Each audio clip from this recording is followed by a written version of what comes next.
in a world crying out for a top 10 show.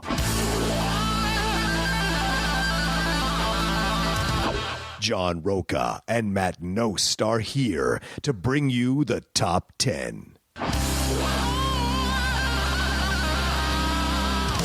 Brought to you by the Schmoes Know. Take it away, boys.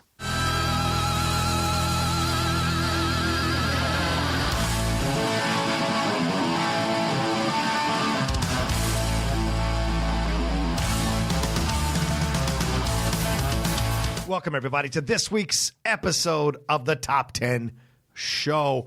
I'm John Rocha. I am Matt Knost.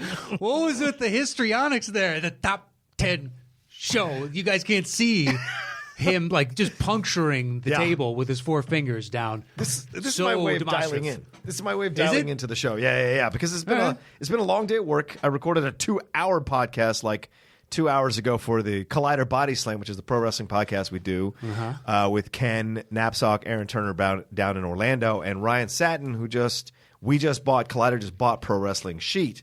So now he came in as kind of like, a first-time guest and talked about all this kind of... I can't believe. Yeah. What can't you believe? What can't you believe, Matt Knost? All of it. Every single... I've said every word before. Every word I've said. Just the fact that I know enough grown men that still... love wrestling. Oh, pro wrestling, yeah. Love wrestling. Yeah. It's something I thought had disappeared from my life, and then 8 years ago or something, I just started to notice guys talking about it more and more, and not like doing a Ric Flair out of nowhere. Right. Or something we all grew up on.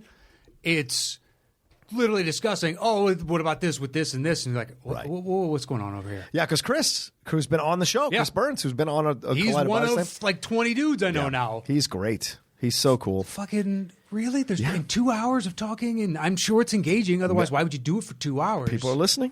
Yeah, and you're enjoying the conversation hopefully as well. We could have gone for 3. Thad got mad that we went over 2 hours. He was like, damn it. So he wasn't happy that it was over 2 hours. Still, that's not an intimidating individual. So he's going to come in and put their foot down, be like, I'm not buying it, Thad. Oh, no, you get nice Thad. You don't work with Thad. Occasionally you'll get like angry Thad. Stomping like angry. Thad is still mad we haven't brought him on the Top 10 show. I know. Well, that's our fault. Yeah, there's like 3 or 4 that should have been done long before now, and just have not because we're lazy. That's it. Well, I blame Matt Knost. I don't blame myself. Of course you do. It's called self-preservation. Why wouldn't you do that? The magnanimous thing would be to be like, you know what? It's either a shared fault or it's my own fault. Right. That's true. But your prime directive overtook. You're like, I got to survive this situation, so this is your fucking fault. Well, because everyone chooses you online. It's ridiculous. Kristen Smith, Krilla Sox, they all love Matt Knost. I think this is... They hate John Rocha and love Matt Knost. This is why you can sell yourself on cars. You like the little guy, and you think the world is this big guy pushing down on you. You don't like man versus nature. I don't dig it. You don't like any of this shit. So you're just assuming at all times everything is out to get you, which is evolutionarily the reason that you were sitting here on That's not a word. That's not a word. Evolutionarily? Is that a word? That is a word. Come on. Every time you've called me on, is that a word? It's turned out to be a word. Whether or not you've noticed it online, people have corrected you for me. See, once again, because they love you. They even create the words in the dictionary.com to support you, even though there's not words before you. Who has that power? It's not Wikipedia, dictionary.com. You could have gone Wikipedia and then be like, well, I don't know, because you can alter fucking articles if you want to, so maybe. You really can. But these people have clear access to the dictionary. To .com dictionary. Yeah, they're in there. Is it Webster? Is that who listens to us? Yeah, Webster. Yeah. Little Webster. No, Miriam listens, and Webster takes notes. That's how it works. Good. It's probably better as a 2-man team. Yeah. Just like us. One spots the word, calls it out, and the other figures out the definition. Done and done. And he can keep going back to listening. Hey, Miriam, this one. Looking it up evolutionarily. That's not a word. Well, first off, you said Miriam calls it out. So you're talking to Webster. Hey, look it up. Webster does the notes. Yes. So Webster, like Miriam calls out and says, this word, I heard this word, check it, make sure it's a real word. I am in pure agreement. Yeah. And Webster's in the other room going, what? All right, fine. Evolutionarily, yes.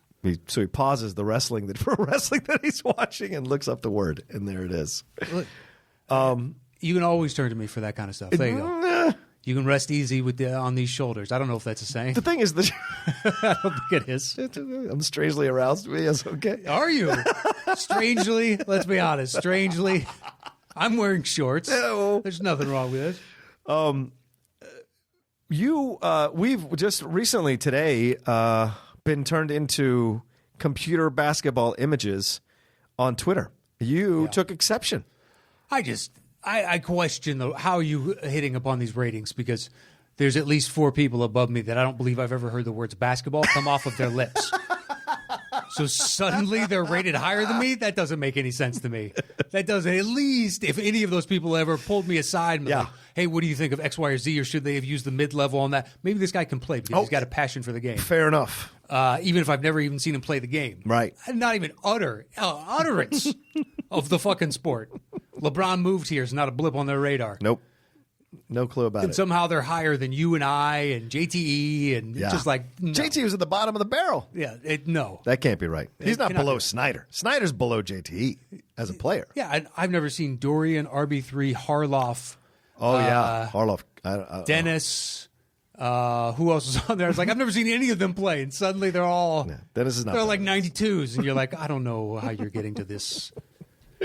He's kissing ass of the top brass at Collider. That's what he's doing. Yeah, there's nothing wrong with that. I guess so, yeah, if you want to get noticed. You want to curry favor? It was the talk of the office for like half an hour when it dropped. Whereas if I was at the top of that list, probably not as long because there's not enough people interacting with it as much. That's fair. I would gladly concede the top list to you. Top number to you. Top ranking to you. I don't know who's number one. I'm not going to go that far. No, I looked at that, I'm like, I'm sorry. I think it's you or Ellis. By the way, I don't believe Ellis can play. You've seen him. I don't, but he talks like he's like one step below the NBA is how Ellis talks about his skills on a court. Well, let's not go too far. Although, dude, on Saturday, I'm no joke, I shot maybe 75%. Nice. Over the course of 6 games. Getting your mojo back. It was all over the court. Mm-hmm. It was gorgeous. The only thing was 105. Oh. So after 2 hours, I can't believe we got all of us to stay for 2 hours. We were all just gassed. Yeah. Just completely. Yeah, because you texted me. You're like, you're going to come out to play? And I was like, hey, about that. And then, but we ended up getting more than I thought. We had 10. Good. Oh, so good. it's just like, it's perfect. Let's run. Right. But did JT come out or Snyder? Either one of those guys? Okay. Neither one of those How guys. about Chris? Did Chris go out? No, Chris did not come. Okay. All right. I haven't seen Chris You had other people. Weeks. You had other people running it. All right. Fair enough. Well, more of the usual suspects that you know. Right. Ricky?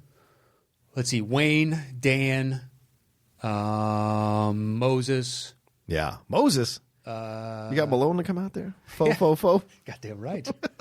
We had numerous. I'm saying names literally and pausing between the names of people who listening don't care. Nope. They have no idea, no mental cognition of who that individual is. We had Lil Petey.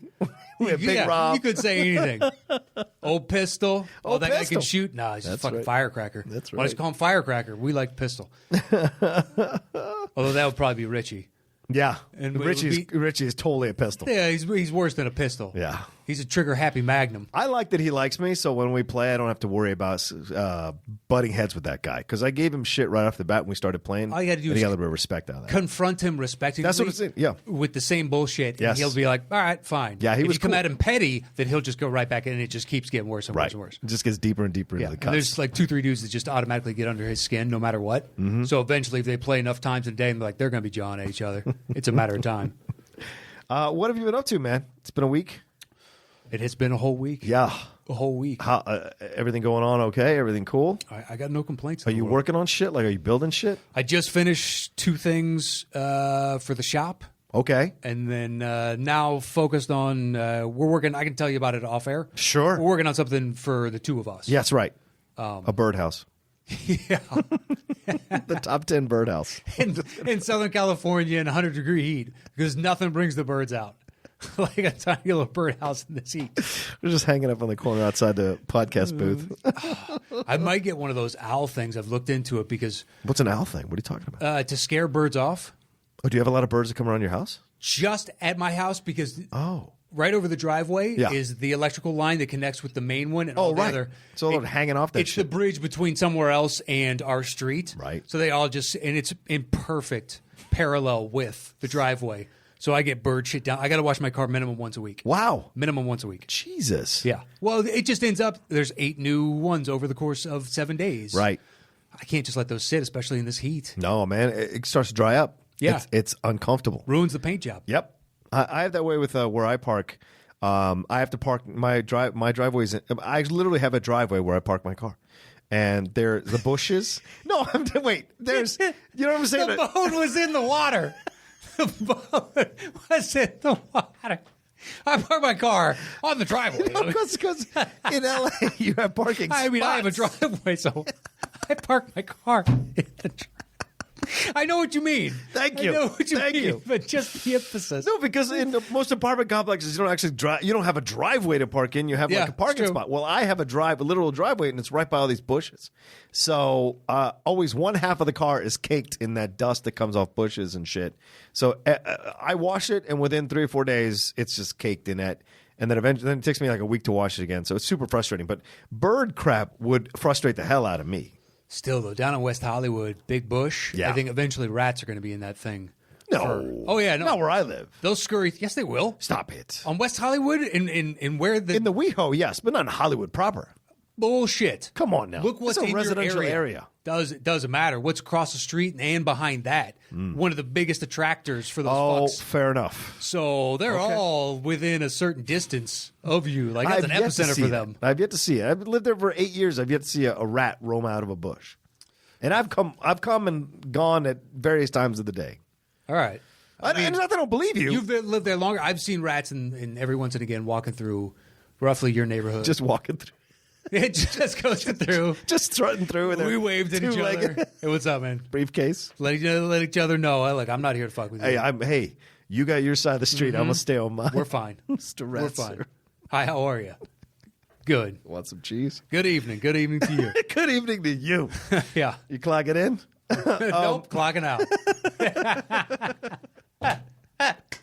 Oh, that's my favorite right there. Right. Just, especially the rat. If he starts it, you clocking in. Are we toe to toe tonight or what? No, I'm leaving. All right.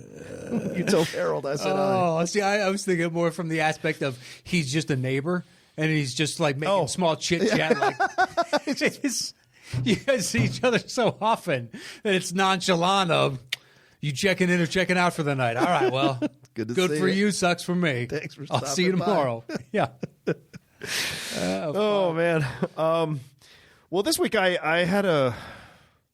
Not that you asked, but I've been doing this.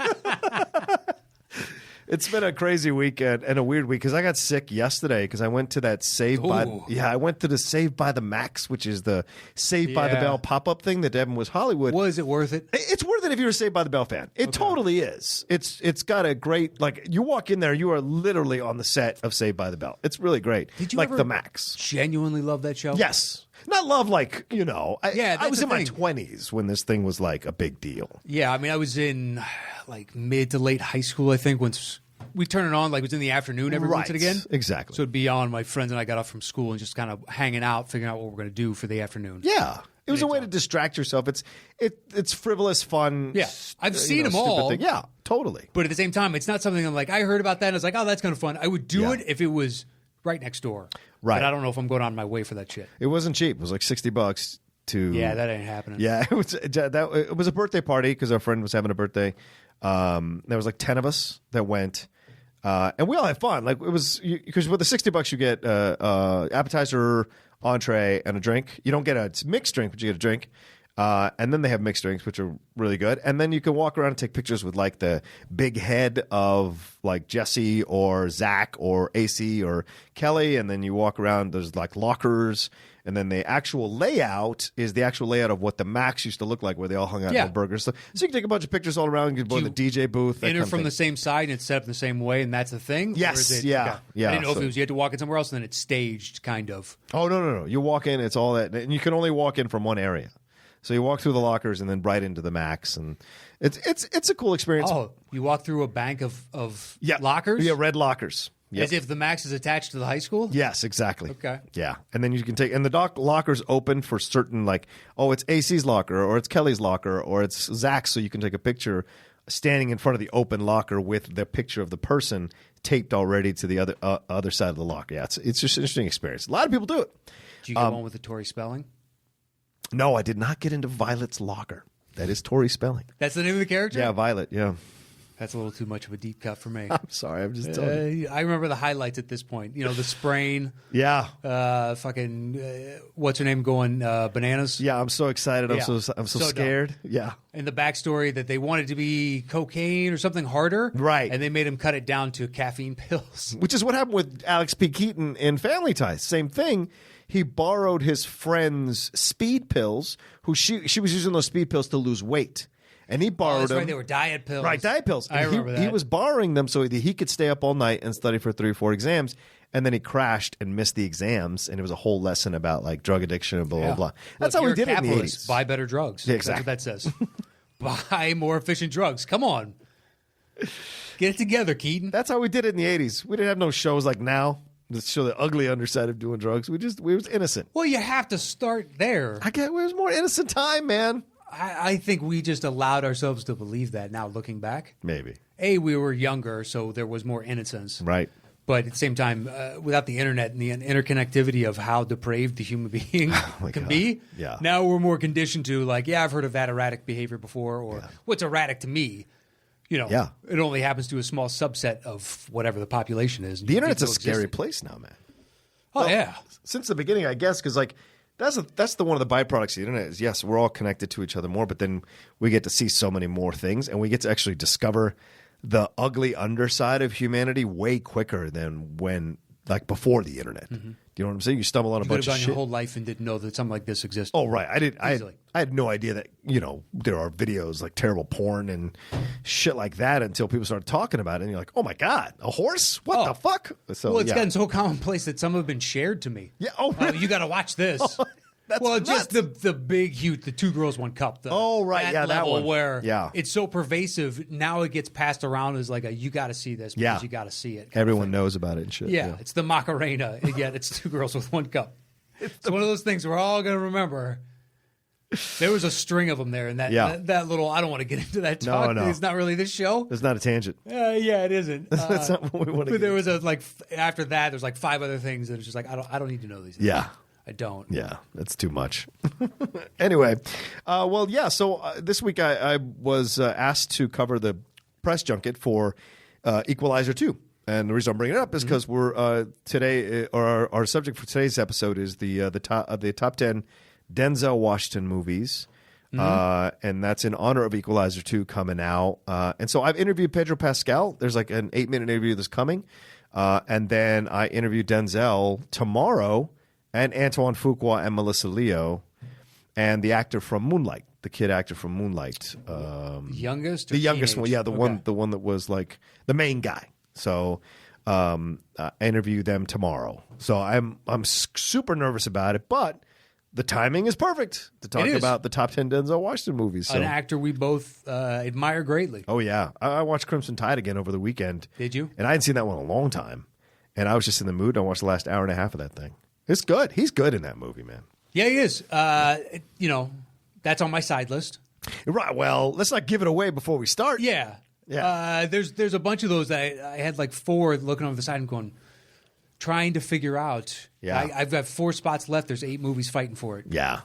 Like, this sucks. Yeah. And coming up with the algorithm by which I chose was just eventually like, I don't know. I've seen that one more, or I know I'm going to, the rewatchability for me, this one's higher for me long term. Right. So I know it deserves a place on there, even though I've seen it fewer times. I can already tell I'm not going to revisit that other one probably as often as I will this one. Yeah. Just knowing that looking forward. I think that affected me too. Like, what are the ones that I go back to and watch a lot, or what are the ones that like I recognize it's a good performance, but I won't necessarily go back and watch it again. And so that affected me as well in terms of rewatchability. Absolutely. But there's a lot of deserving. I like this. This is the instances where I like a third individual in this mix. Yeah. Like when we have a guest, because they'll manage to remember things or bring on things. Like in this, it's easy to go down his IMDb and just pick. It's not like they're going to come up with something I don't. Right. But give me a different perspective on it. Like, I never thought of it like that, or nuance to the character that I hadn't noticed because he does such amazing work. You end up falling in love with numerous of the movies. Yeah. So some just resonate more, and I'm not denigrating, and neither are you, the movies that didn't make a list.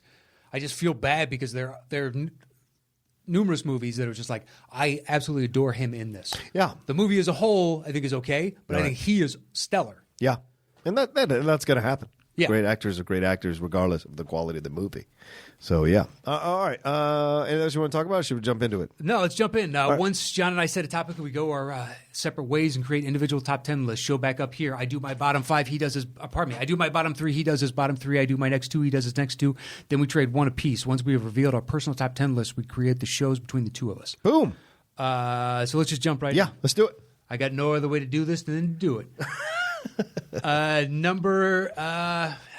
was flip-flopping on these. Okay. Am I calling that 10 or am I calling that 9? Look at that. Look at the struggle. I know. See the struggle. All right, I'm going to say this. Number 10 for me is American Gangster. That's a punt. That's a punt? Big time. Okay. All right. Number 9, that is Unstoppable. Oh, I didn't make my list. Didn't make your list? Great film with Chris Pine. It is. Yeah. And the reason to make my list, because I walked into it as you all do. It's Unstoppable. You know the entire movie. Yes. The train won't stop. But it's got Denzel, so of course it's going to stop. It's Denzel. Yeah. He's it's a force Denzel. of nature. I don't watch trailers. I knew that before going in without having seen a trailer. Right. It's called Unstoppable. It's about a train that's fucking going crazy, haywire down a track. And of course, Denzel stops it. Right. I knew that going into it. And it delivers on that formula so well that I walked out. I was like, look, that's all Denzel and Chris Pine. Yeah. Carrying this thing, which should be just a throwaway premise and movie on some level, into, fuck, man, that was fun. Yeah. That was really fun. I was surprised by how much I enjoyed that movie because in my mind I thought it was another vehicle, so to speak, for lack of a better term, a vehicle for Denzel. Yeah, I thought, just to put something out. Exactly. Kind of. Like what's his face is doing now, Liam Neeson. Oh, The Commuter, or this. Like he's just putting stuff out just to put the paycheck in the pocket and move on to something else and stay relevant. Have something out in the theaters. Of course. Yeah. Stay in the keep public working. eye. I don't want to say stay relevant. To keep working. You just want to continue to work, and that's the job that came in. You liked it. You did it. Turned out mediocre. Move on. Yeah, absolutely. I think that's. But then I watched it and I was like, man, this is actually because I didn't watch it in the theater, and usually I go see Denzel in the theater. I got to see that something like that. A Runaway Train in theater. Oh, so you went, yeah, with the sound and all that. That's what's going to sell it even more so to me. Fair enough. I caught it on one of the pay channels because I've been resisting it, or I just missed it in the theater, one or the other. And I was thoroughly enjoying that movie all the way from beginning to end, and the storylines going on for Chris Pine personally with his life, and with Denzel, what's going on in his life as well. Those made you, and Denzel was even more of a prickly pear in this film than he usually is in other films, and so I was really impressed by that he was able to find another layer of this natural prickliness that he has in most of his roles, and it made it still it turned you off a little bit or pushed you away a little bit, but you still were fascinated by why he was this way. Yeah, you understood the motivations and the character's actions because they've done a good enough job setting it up and also him portraying it. Yeah. Good cast, too, like T.J. Miller and is it Nathan Suppley? Yes. The heavyset guy? Yes. They play the bumbling idiots that fuck up the track and now the train is... Going crazy. Unstoppable. It's unstoppable, baby. This thing's going to do some damage. And this was the film where I thought Pine could do more than just be a pretty boy or be the Star Trek stuff. Like there was more to what he was playing. You could tell there were beats that he was discovering as an actor himself on screen. You're like, oh, if he ever gets this right fully, he's going to be a damn good actor. And then Hell or High Water showed up, and he really did. So I feel that you can see the beats that he's working out in this movie there as an actor. So I've always liked him. Yeah.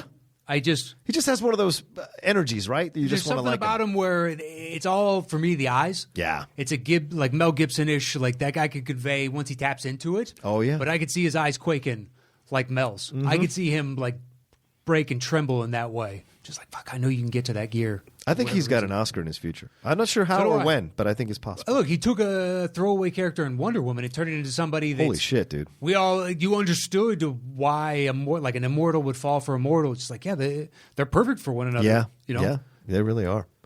That was your number 9 or 8?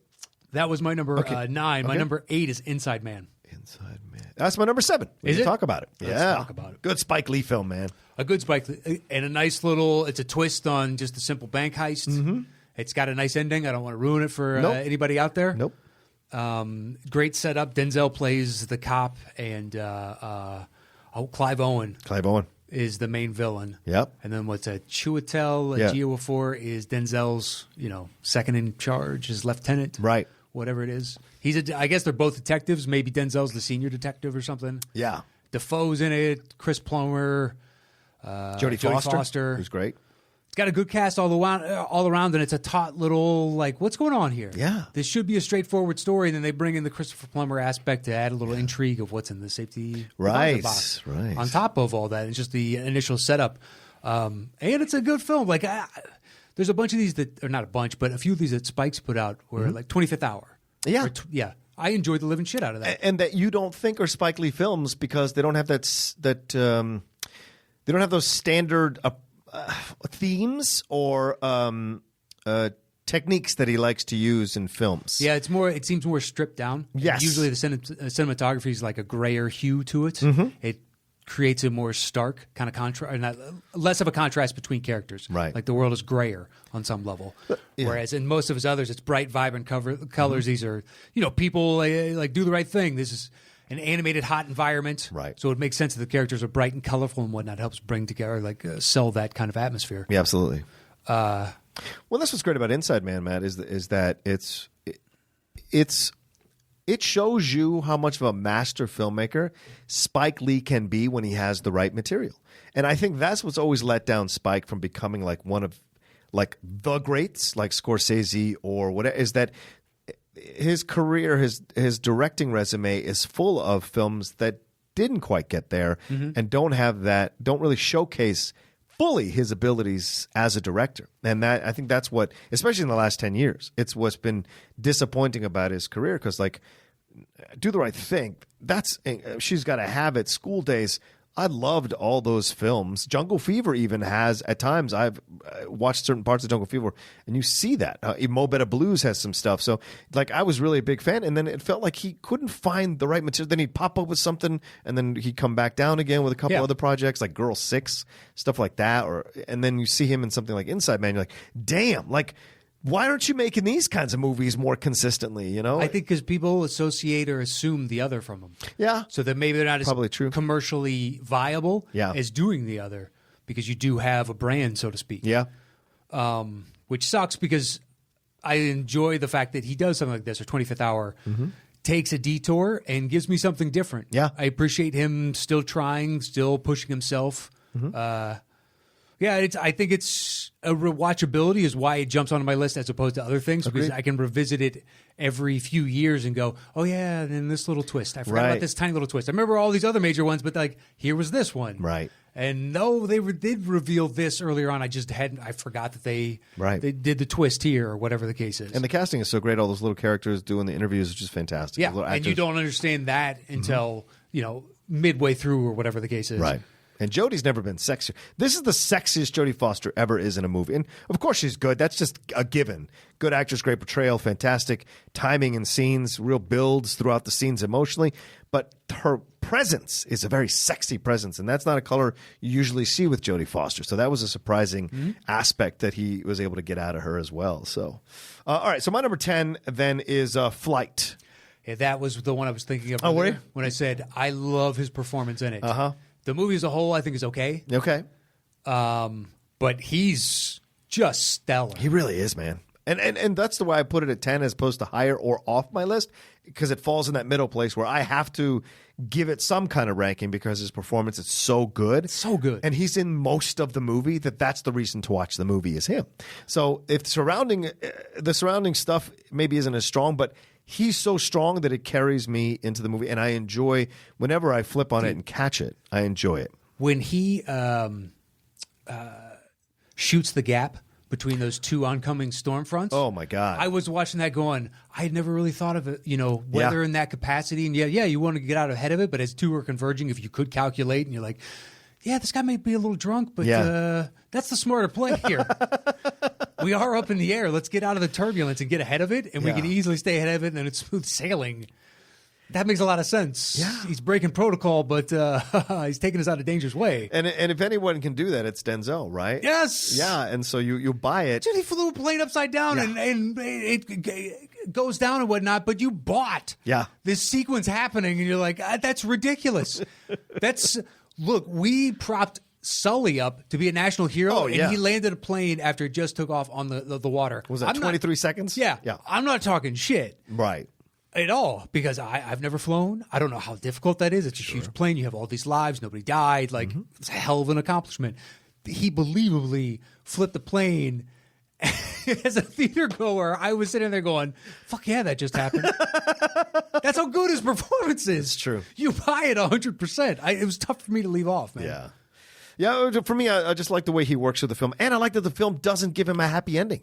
Like, I love that he has to take responsibility for what he did. There's real consequences. Yeah, he still for once in a movie, no matter how cool the protagonist is breaking the rules, there's real life consequences to what he did, and the way they go put him through that journey, especially with, I can't remember the actress' name who plays she's the I'd have to look it up. Yeah, she's the drug addict. Him and Goodman. And Goodman's great in it as well. Yeah, but he steals every scene. Yeah, he does. And because John can. When John has those kinds of roles, you might as well just sit back and not try to do anything other than say the lines and give him what he needs, because he's going to steal the scene from you no matter how hard you try. He just has a presence. He does. He really does. That's why he grades every scene he's in a Coen Brothers movie is the scene to watch in that movie. He's so good in those and movies. They know, like, we'll use you in pockets. Yeah. We'll use you more in Lebowski than we have in others. Right. You know, in Barton Fink, he's just kind of a character on the periphery on some level. Yep. Like, interacting with the story as it's progressing until the final act. Yeah. And even Oh Brother, when he has that whole sequence with them. Yeah, but it's really short. But it's really short. But as the Bible salesman. Yeah, exactly. And takes them for idiots. Too cool. Yeah, exactly. Such a good fucking But anyway, if you haven't seen Flight and you've been hesitating, you're not sure, blah, blah, blah, watch it. Denzel's the reason to watch it. He really finds why he's a master actor is he finds these like mini layers within what he's doing that make you question him, but also want to like him, want to support him, even though you may not 100% agree with what he did. And that takes a really interesting actor to do that. So my number 9 then, which is I warned Matt ahead of time, these are controversial choices, is He Got Game. That's my number 9. That's called a punt. Yeah, I had a feeling. That's called a punt. I'm sorry, I had a feeling. My number 8 then is Glory. That's also called a punt. What? That's okay. I understand the argument for putting it lower for but okay, that's called a punt. So we did your set. So my 7. Yeah, your probably 7. not on your list. Okay. Hurricane. It is a punt. Oh, okay. Yeah. Really? Yes. Okay. I didn't think that would make your list. No, totally made my list. Number 6 for me then is Philadelphia. Yeah, that's all you. I know. Didn't you say you went back to watch it again and it resonates more now than it does than it did? Oh, don't give me this horse shit compassion. Although I don't know why I'm asking you a memory question. Mine's fading, and I think yours is on some level about interactions like this. Movie trivia, that bulb is still bright in the brain. It's kind of bright. It's gotten duller, let me tell you. Not as bad as mine. Mine's the other day. I what was I? Was doing something, and I happened to see Margot Robbie's face. Yeah, couldn't for the life of me pull her name. I just sat and stared at her, and I went through her entire IMDb of like 8 films that I know she's in. Yeah, and I was just like, she's in this, and she's in this, and she's in this, and I was like, what is her name? What is her name? What is her name? I just had that myself, dude, with Alicia Vikander. That's one I need to learn. But like 5 minutes, brother. I was watching her in something, and I was like, the fuck? I'm not going to look it up. I'm not going to hit you try info. I'm going to know this name. And then finally, after 5 minutes, I gave up and hit info and said Alicia Vikander. I was like, motherfucker. So yeah, it's getting older sucks. And doing the Schmodown is burning me out. I didn't look this up because I tried to do the same thing. I didn't look this up. Is it Chloe Grace Moretz or Moretz? Moretz. Moretz? Yeah, Moretz. That was my first guess, and then I started going, hold on, is it Moretz? Is it Moretz? Hold on. Moretz seems like it's plausible. Is it Moretz? Toby Wong, Toby Chu. Anyway, so Philadelphia. Yes, so I watched Philadelphia like in the last hour of Philadelphia, maybe 2 months ago, and I really enjoyed Denzel in the movie. It isn't enough for me to put it on my list, but I do enjoy him in the movie. Okay. Hanks is another conversation. So go ahead. I just think it gripped me, especially once it got to the ending. It cemented, because I don't think I saw this in the theater. I believe I saw it later on DVD, and that's still the emotion of that final closing was so severe that it's always held a place in my heart. Because at that point, I'd have to look it up. What year did that come out? 95? 92 96? or 91. Is it that early? Like that. Mm-hmm. I thought it was mid-90s. Oh, maybe you're right. Maybe it is 94. You know, I'm not good on movie release dates. Magic wasn't diagnosed until like 92. Yeah, good call. Probably so I don't think we had a national discussion really until like 93. Okay. So not too far off. Yeah. Not too far off. I was thinking it was like 95, 96 maybe. Right. So to see Denzel basically play a lot of the American populace. Yep. Thinking, I remember the rumors of having to be told, because I hadn't thought of it. Literally, you can't get AIDS from a toilet seat. I didn't know you could. I heard you can't because that was a popular misconception when I was a kid. Right. And it's just like, here's a list of things you can't get it from, as opposed to, I knew it was by trading bodily fluids. Yeah. More than likely not saliva. Although now now we know it's pretty difficult to get it from saliva. Yeah. At least that was my last understanding. I haven't checked it's blood. It's blood that's the one. Yeah. Blood and bodily fluid. You can sure. From sexual encounter, obviously. Hello. With the horse, right. So that and like not knowing how to interact with somebody and wanting to treat them like a person, but at the same time being scared for yourself and for your family and not understanding and not wanting to be dispassionate of their situation, but at the same time self-preservation, like you blaming me earlier. I got to worry about numero uno here before I worry about anybody else. It's true. It is true on some level. And if you have a family, I get that motivation. Yeah. And not growing up with it, not having misconceptions. This didn't exist when you were a kid, and now as an adult, you're facing a problem you didn't, as a society, ever have to deal with. Well, I think that's what's unfair when people like analyze in 2018 how people reacted in the 90s. You weren't fucking there, and you didn't understand that there was so much misinformation that was out there. People were paranoid and scared. And they were like Karl Malone. People want to give shit to Karl Malone about what he said about magic and stuff. But Karl was like, look, 1992. Yeah, and Karl has played in games where blood has come off people's eyes and hands and faces. Played with magic after he was diagnosed on the Dream Team. Right. He did afterwards. But I mean, after and he confronted all his bullshit, put it aside and said, I'm going to play with this man. Yep.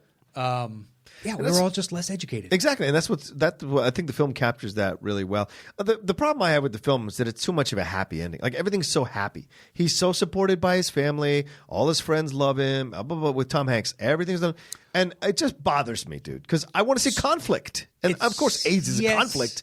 But AIDS is the conflict, and I think if you're going to portray that story, you need to give that community hope. Because all they've been staring at is death and a death sentence for the previous decade. Right. That's all they heard, and the gay cancer and all that shit. Yeah, that's true. And to have like, hey, something we can show the rest of the country, we are just like you. If you prick me, I do bleed. Right. Just don't get any of my blood on you. Right. Because it could be bad news bears. Right. But just to give them a fucking win. Yeah. And I understand it. Absolutely. It's entertainment, it's art. So for me, I wanted to see more conflict, but I get your reasoning. Absolutely. And Denzel, like I said, Denzel's great as a lawyer. His journey, his change, right, throughout the whole movie is why you watch. Yeah, exactly. Is ours. Yeah, that's a good point. So if you identify with it, that's why. You can see the progression of like societal norms. I was younger, so I was completely fine with it. Like, that's a person. That's an adult. Yeah. Basically. An adult's got a problem. Okay, but it's still an adult. Right. I'm still a kid. Philly's always had a special place in my heart. What do you got at 6 then, since we did your 7? Yeah, my 6 is a Man on Fire. Oh, that's called a punt. Really? Got higher. Dude, I'm so happy you're punting on that one. All right, that's fine. Where are we at? Your 5? My 5, Training Day. That's a punt. That's a punt. That's the fuck? 5? Okay. Well, we'll get to it. Please, your 6 that's insulting. That's fucking insulting. Maybe it is. And you might be right. All right, what's your 5? My 5 is The Hurricane, which was the punt from earlier. Okay, I'm surprised it's that high for you. Yeah, I rewatched it again. And the court scenes bother me, but his performance, I appreciate it more and more the more I watch it. And not just the solitary confinement scene. Mm-hmm. I think there's more in this relationship with the young black kid that's in the movie. And it's interesting now over the last few years if we've seen more and more of these relationships like explained in films or explored in films, the mentor versus the mentee and that kind of thing. And then the kind of pseudo father-son aspect to it all. His performance throughout the movie and through the various stages of this man's age is really incredible. And how he changes from this like angry boxer, vicious dude that we see in the beginning to this older kind of learned man, then really despondent, having lost his wife, having told her to get out of his life, having no one else, having these people come in, and then the moment giving him hope, right, and which that's is a death sentence, exactly, and that's the moment that really struck me this time in a way that it hadn't before.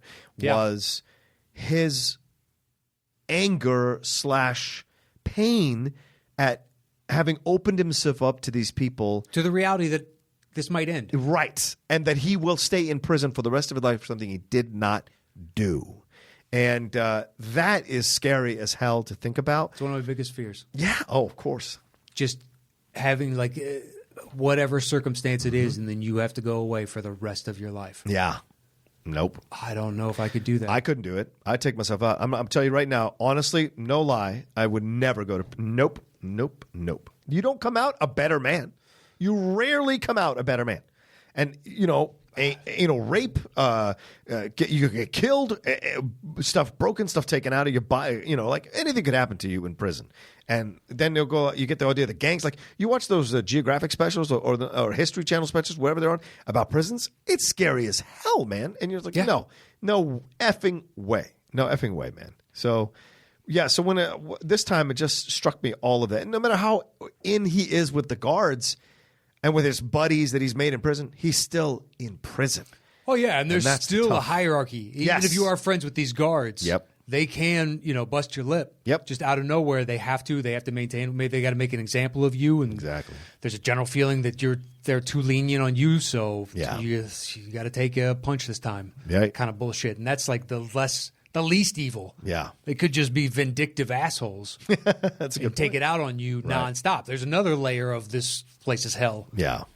And just that movie, that was part of my, when I didn't have cable living in San Diego, box of VHS and DVDs. That was one, I've seen it a lot. Yeah. That's why it rates on there. I've just seen it so many times. Yeah. At this point, it's lower on my list because, yes, I have seen it that many times. I don't know how many more times I'm going to see it in my life because I've seen it so many times. That's fair. Because it's one of those things I don't think I can revisit it again. Mm-hmm. I've probably seen it like 30 or 40 times. Wow. Well, it's part of one of that's incredible. 80 or 100 VHS and DVDs that I had for 2 years. Right. You don't have cable, man. You just put it on in the background. I'm not saying I lasered in, but just like put it on in the back. I'm doing this. I'm cleaning up. We're playing poker. We used to play poker at my house like 5 nights a week after shows. Wow. And all the comics are saying we go to my place because I lived alone, and we just stay up drinking until 5, 6 in the morning. What? Playing poker. What? We put movies on in the background. With real money or just like playing poker? No. Oh, we're all broke. Just we're playing with out. fake chips and just something to do, honestly, to convince ourselves we're not alcoholics as we drink every night. A few of us every night until 5, 6 in the morning. That's all we're doing. Teddy KGB and shit. Yeah. Or putting in the batting practice to get to that alcoholic state. Right, of course. You got to put in the hours. Of course. It doesn't happen overnight. Nothing happens overnight. No, that took years. All right. What was that? My number 5? 5. So what's your 4? My 4 is Glory. Okay. See, okay. Because it's an ensemble, he has a smaller part. That's why for me. You could take him down. Yeah. It's not for his performance. It's just an ensemble. But I've known who he is since this movie. Oh, that's fair. I didn't watch St. Elsewhere. I saw Glory. It's, I remember going with my dad and my brother. I'm sure my mom and sister were there, but I remember the two of them going and like him wanting to see it, which is kind of rare, but it's a historical Civil War. Yeah. He gave me like 5, 6 books as a kid to read about the Civil War. About, okay, this one's about these specific generals, and this one's about this, and I've read because from his love. Right. So we went to it, and just, man, the performance that he gives is so commanding. It's powerful, man. It is. He just, without even trying, steals your focus in every scene. Oh, yeah. It's amazing. Yeah. I think that's, Matt, that's a great way to say it. I knew who he was after watching him in this. I knew what he was going to be. Yeah. I mean, for, my parents, they probably saw him on St. Elsewhere, and they're like, oh, the guy from St. Elsewhere is going to do this movie. I did. No idea. Yeah. I didn't watch it. I knew Howie Mandel was on that show. Yep. It's amazing how many of those fuckers from that show are still acting now. Who else? David Morse was on that show. Oh, yeah? As a series regular. Yes. Okay. Anybody else? And what we said, Howie Mandel. Howie and Denzel. Still doing it. Yeah. Three out of an ensemble. Oh, and Ed Begley Jr. That's 4 out of that ensemble. Yeah, but he was... Hey, Ed works. No, I'm not taking it away from Ed. Yeah. I kind of assumed he was somewhat of a commodity beforehand if you knew he worked. Gotcha. You're saying because he's a character actor, you knew he'd have to... Yeah. Fair enough. Like he seems plugged in to Hollywood in a way that only happens for it's like Stephen Tobolowsky. That guy's got stories for days. He just seems to be one of those guys that it's like Wayne. Wayne's got a million of those stories. Yep. Just like it's a guy that everybody likes having around because he's Wayne. He's a nice guy. Oh my God, Wayne was cracking me up when I was watching. Oh, Stephen First. Flounder was on that damn show. Okay. Mark Harmon, still working. He was on the show. Well, that probably got him his start 4 then. years. That's why he was going to be a thing. Probably. Yeah. Bruce Greenwood was on the show for 45 episodes. All wow. right. This was a hell of a show. I mean, it's still a network drama in the 80s, so it's a great paycheck. Yeah. Alfre Woodard. 16 episodes on that show. Probably the last season. Okay. What were we just... Fetterman. Yeah. I forgot Fetterman was in 40-Year-Old Virgin. Yeah, he's got a great little, tiny little part. It is. His timing is brilliant. He does that all the time. Yeah, man. In like Step Brothers, he has a character that I assume there's going to be a payoff for in like the third act. Oh, it's a yeah. throwaway joke or something. Nope. It is a first act throwaway joke. Yeah. And I was like, wow, I thought that was going to be a callback. I love it. Wayne just pops up in all kinds of random shit. Yeah, I was watching Funny People, and he popped up right when telling Seth he's been bumped or whatever, and all this kind of shit. It was just hilarious, man. Yeah, when we had him on, for the listeners, he sent the episode to Apatow, and Apatow he was like, guys, you should have more comedies. What are we doing here? I wish I knew him because I would have broken and busted his chops. I will agree with him on one. I should have had Caddyshack on my list. Caddyshack should be on the list. In hindsight, looking back, I was like, you know what, you're right. And actually, it's probably like 6, 7, maybe in that range for me. Maybe even 5. It's one of my favorite comedies. Yeah, absolutely. It's just tough when you stack it up against like Godfather 2 and be like, well, what are we talking about here? That's fair. I love comedy, but at the same time, movies have a power that's... I can't get that, like, I can't go to a live experience and have that emotional resonance, whereas I can do that with comedy and it's more effective. Right. Fair like enough. as an average, person. But I will say, using your logic, comedies that you actually like are few and far between. So therefore, it should rise in your estimation. Perhaps. Yeah, because you can predict the beats ahead of time, and so the ones that actually can make you laugh. Which I wanted to talk to you because we're not going to release something else. I'll talk to you off air about it. Okay. Yeah. Anyway, we detoured off of Glory onto our buddy Wayne. Well, the scene where Denzel gets whipped, that's the one. Like, that's what won him the Oscar. Like that tear rolling down his cheek, that's what won him the Oscar. The inequality within the system at large, when you're asking the same price of all individuals, and somehow that price is devalued for a certain subset. Right. And just eventually by the end, we're all the same. Yeah. If we're going out to die on this battlefield, then we're all the same. Exactly. It's such a sad ending. It's an incredibly sad ending, which I was surprised by. I didn't know, because I didn't know the story before I watched it. But if you look at it in the greater scope of what they're fighting for, oh right, of course, that's another small battle within the overall war that they're still fighting. Yep. Yes. It's crazy. Very good point. I thought that shit was put to rest, and then fucking A, man, that came out of the woodwork. Oh yeah. I wonder why. I wonder why that happened. That was the quickest. Like, holy shit. Yeah. I thought this was like. It was slowly dying with the generation as it's passing. That's what we thought, right? That's what we thought. To this degree. Now black people can't even go to pools anymore without having people calling them. It's fucking ridiculous, man. I just figured we'd find other ways to hate each other. Yeah, it's the evolution. Our hate would evolve with time. Racism is so Stone Age. Like, it's just why are you still on this? Like, why is this an issue for you still? You want to hate on somebody for like, you are too loud. Yeah. That's all. I got ears. We're all people.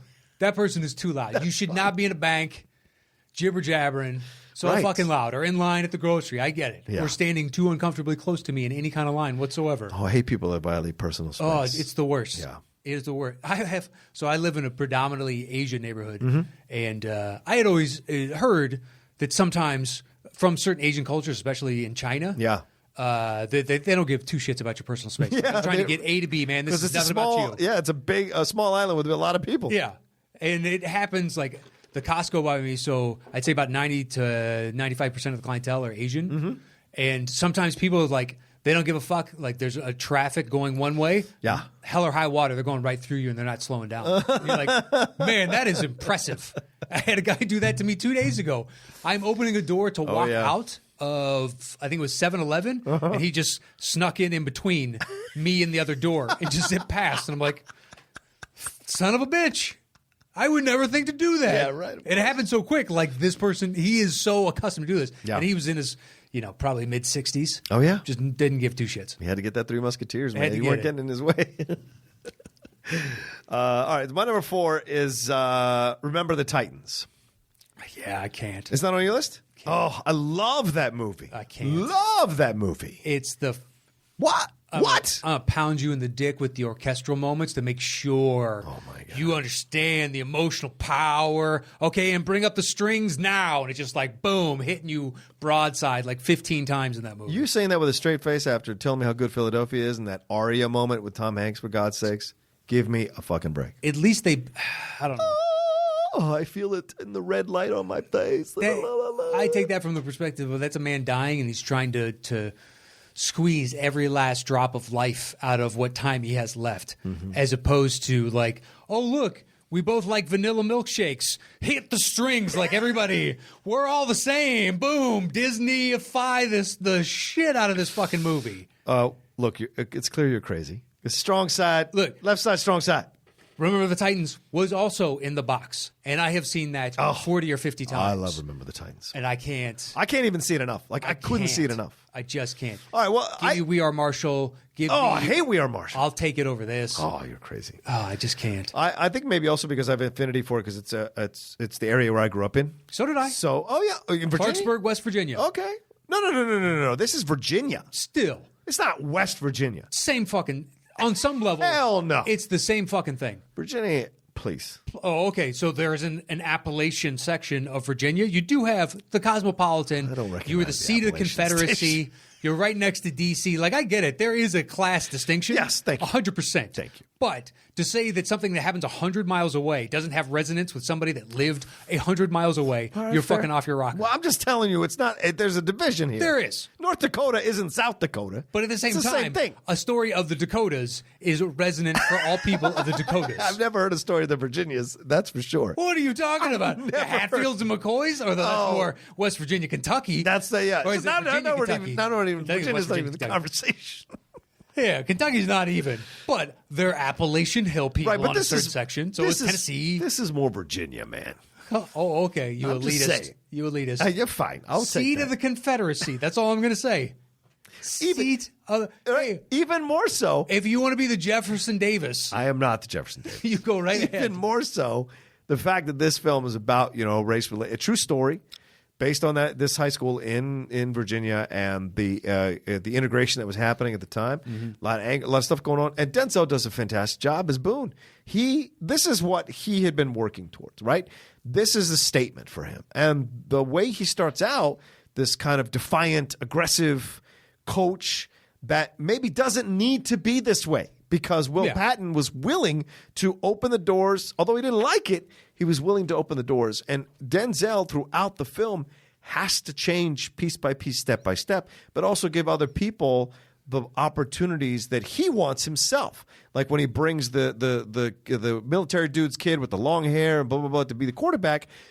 Other high schools might have made him cut his hair and not be this way or do whatever. But California. California.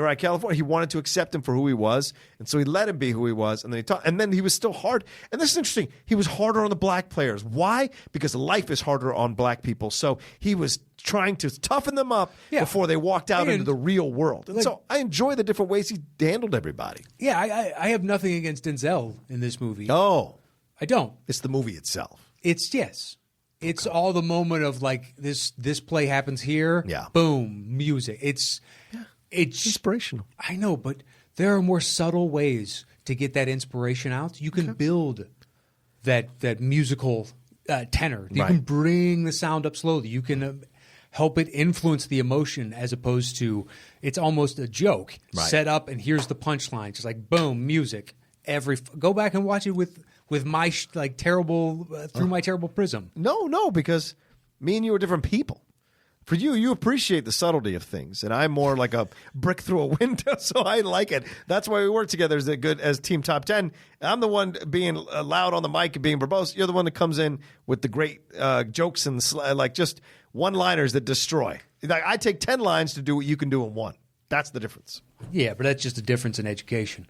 Education? I've taught myself through years how to do it. Oh, I see. Okay. I thought you were trying to call me dumb. No, that's not I failed for a long time at doing it and told terrible jokes. Oh, right. Gotcha. You honed it. For years. Right. Even when I had started to get some momentum. Yeah. It doesn't matter. If I go back and look at what I thought were my A-level jokes, I'd be like, that's bad. That's the mark of a great comic, though. I would think. you have to look back through, time and eventually be like, all right, there's a good premise in there. That was one good punchline, but the overall trim this fat, these suck and you know it, but you were so pleased with the one and you were now trying to like milk the extra laughs and just keep laughs going. And it's an effective way to do it. You just keep tagging, but if the crescendo doesn't build eventually on those tags, now you're just gluttonous and trying to squeeze out what was once a good joke. Yeah. Shit like that. By the way, speaking of stand, I'm doing 5 minutes at Comic-Con in front of Mark Ellis. Like Mark Ellis is doing a show. Yeah. And I think it's me, Joe Starr. Ken and Josh are the hosts of the show for the podcast. They do the afternoons. And then I can't remember the 3 other people that are also going to be on the bill. But he's like, we're all going to get like 5 minutes or something like that. So I got to come up with 5 minutes, Matt, by next Thursday night. So we'll see if I can. Anyway. You'll be fine. Oh, you know what I meant to bring up? I meant to bring this up. Do you have bits for me? Last week's show.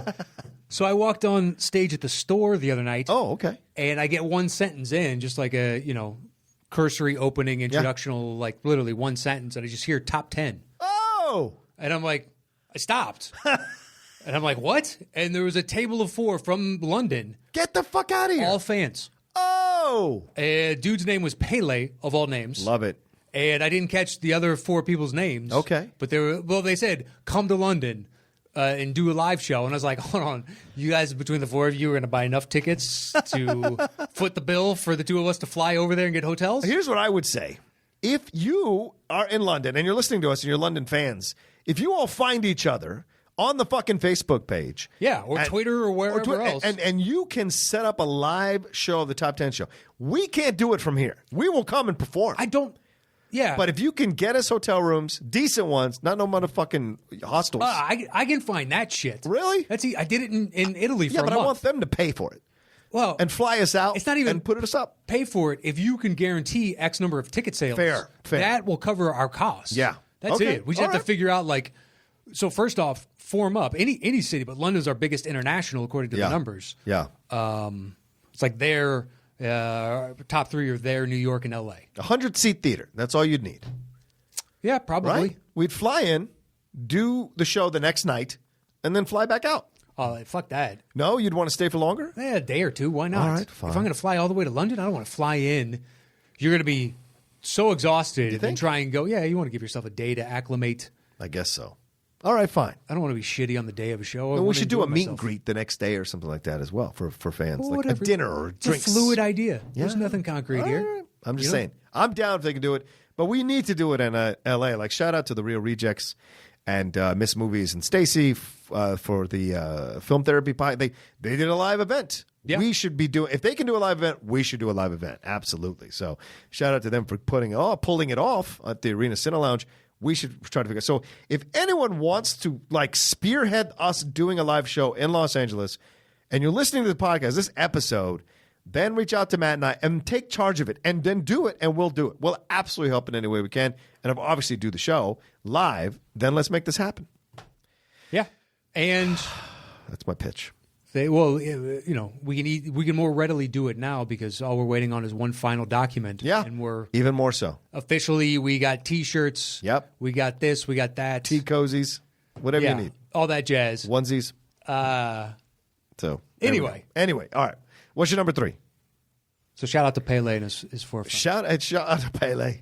My number 3 is He Got Game. Oh, okay. Go ahead. Because I liked it when it first came out, but now I like it more and more as the years go on. Really? Okay.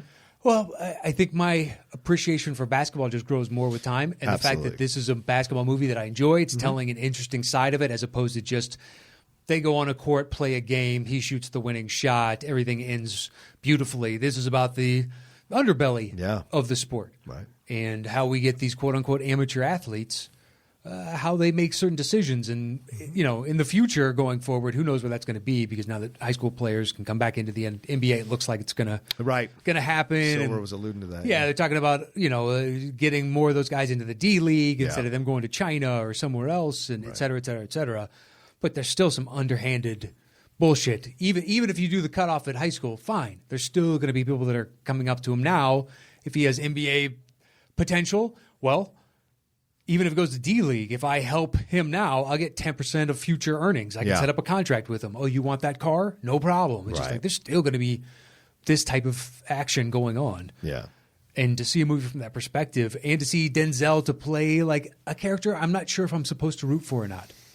Yeah, good question. Yeah, no, because Jesus is the one you're supposed to root for. Jesus shuttled with, because he's the one that's trying to figure out what to do with his life. I know, but do you want to see Denzel succeed to get him to go to whatever it is, like State University, or it's the most generic of names? Yeah. And I like that choice. Usually I hate it. Big State or something. Yeah, Big State, something stupid. Yeah. Because that's not the focus of the story. Right.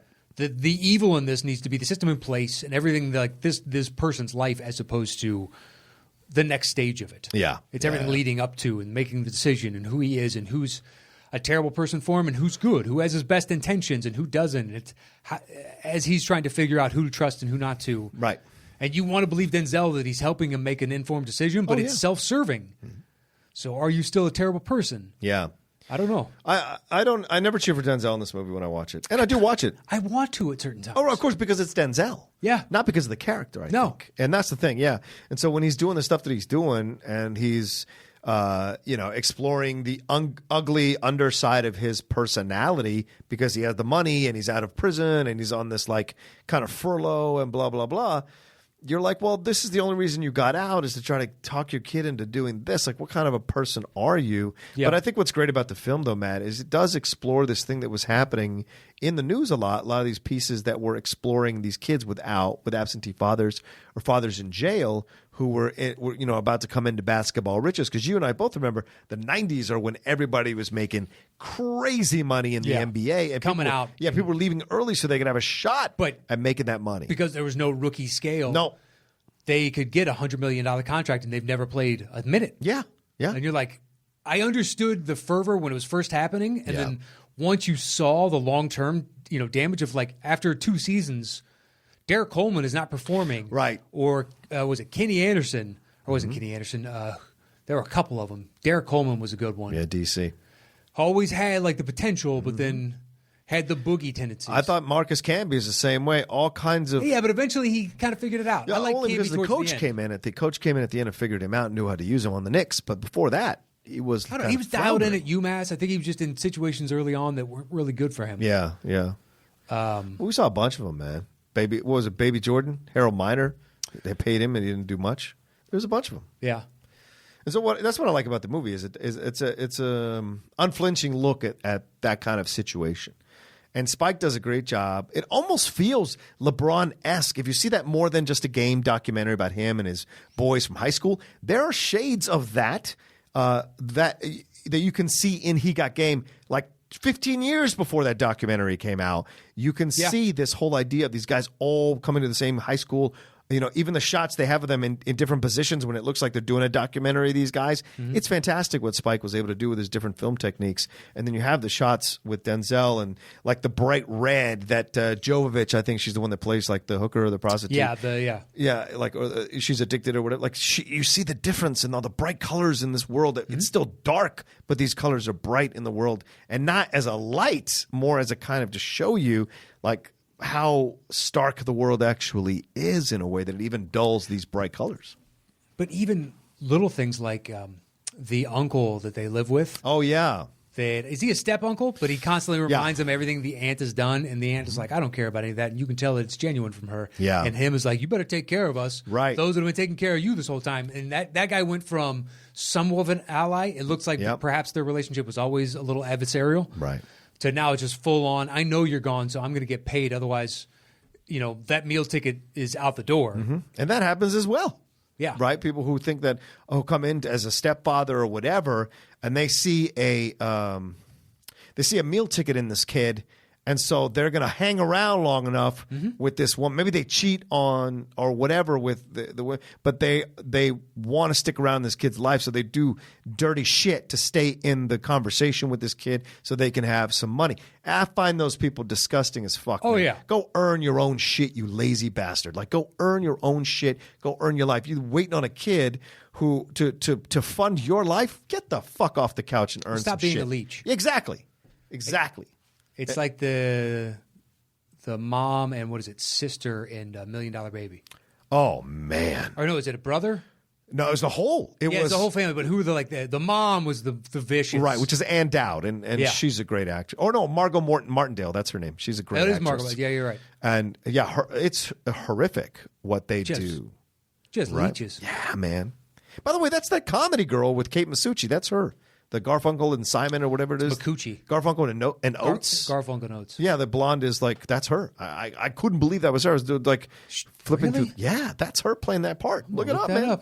Yeah. That's crazy talk. I didn't realize that. And the brother is someone, too, who works a lot now, and I can't remember that actor's name, but he'll pop up every once in a while. But yeah, that scene when they walk in and like, they've been at Disney World the whole time, and Clint just tears him a new asshole. Yeah. It's great. And those hangers-on can kiss my ass, man. I hate people like that. It was her, right? No, it's Ricky Lindholm. Yeah, that's her. That's her. Yep. Who's the other? Margot Martindale. Who's the guy? Who plays the brother? Is it Jay Baruchel? No.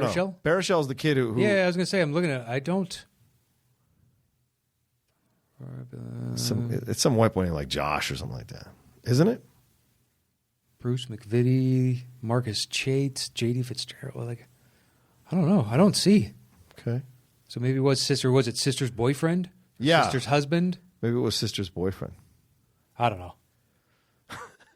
Anyway, that's utterly off topic from He Got Game, but it's something that's kind of, it's so gross in the world, but yeah, it's a believable character. You assume that those types of individuals exist. Yep.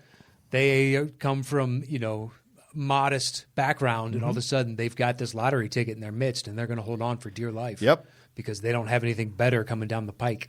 They make me sick, man. Yeah, it's the worst. All right, so that was your number 3? That was my 3. My 3 is American Gangster, which is the punt from earlier. Yeah. The rewatchability is what I think drops it so low for me. Yeah, and that's ironic because the rewatchability is why it's higher for me, because I enjoy this Ridley Scott film a lot. Okay. And even more so because of the relationship between Russell and him. And you're watching Denzel Washington command some of the best black actors in the world on screen at this time in their careers, and that is incredible. Yeah, you got Cuba, you got Chiwetel. Who are the other? You got Common, and whenever you got Common, Common. this is at least at that time, because we were just saying huge actors, and he was the one who all right, well, this is an ensemble cast. Yeah, we'll bring him on, give him a shot. He did well. I'm not talking shit, but it's just in the scope of the time, we were trying to think of guys who already established, because Cuba's part is tiny, although his career was at a weird point at that. He needed that part. He did. Yeah. So strange, his post-Oscar career. I know, everybody's talked about it. Yeah. I feel bad for saying anything else because I got nothing against the guy. No. He just made some bad choices. Yeah, he just made some weird choices that, in retrospect, just derailed everything. Hallie's in the same boat. After Monsters Ball, she started making some Catwoman and weird choices, and she's never quite gone back to that spot. Yeah, but I think she's got a much better shot of coming back than he does. Well, we'll see. She's in John Wick 3. So we'll see how she does in that. But, you don't find Cuba will slide into certain things. But Cuba's always good. Like the OJ stuff he did for People vs. OJ Simpson, that was really good work by him as OJ. So, yeah, he can do it. So anyway, throughout the whole movie, I enjoy his progression, and seeing a guy who becomes a gangster. Once again, a true story about this guy who was kind of coming up and became a gangster, and all the stuff he did in the community. Crazy true story. Yeah, it's insane. All the stuff he goes through, importing poppy in the coffins from Vietnam. Genius. How do you have that thought? Yeah. And then instead of going, all right, I need a middleman, since he's already been in country, just goes back over and walks into the middle of the shit, apparently. Goes out, meets the guy in just this huge field, and this dude is a content, massive drug dealer. Yep. Gets to exist because he gives money to whatever side can offer him the most protection. Right. That's Roger Guinevere Smith is the one who's out there, and and he's the guy that's in Spike Lee's movies all the time. That's the guy that's like, Malcolm. That's the guy who he has at Vietnam who's handling all that shit over there. Yeah. Yeah, he's great. Great I thought you meant the Asian actor that plays the drug pen. And I'm no.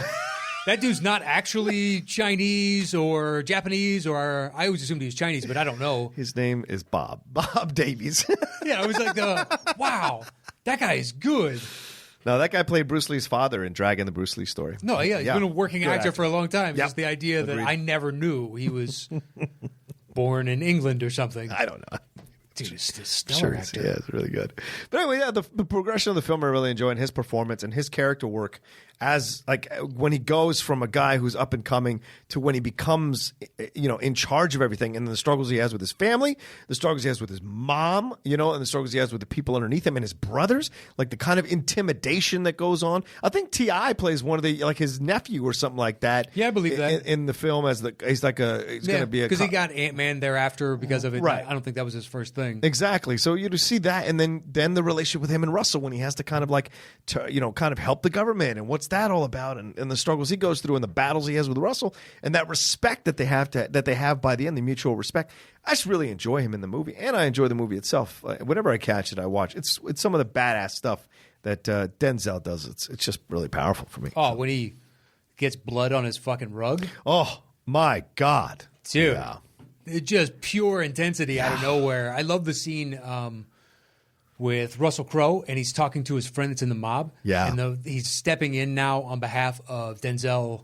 It's Frank something, isn't it? Yeah. Just like a common name, but he's stepping in. He assumes it's going to be on the behalf of a mob boss, like you're getting too close to here. Right. And he says a name he has no idea. That's how much juice out of nowhere. Yeah. He hasn't even percolated up to, but he's dominated the underworld. Yep.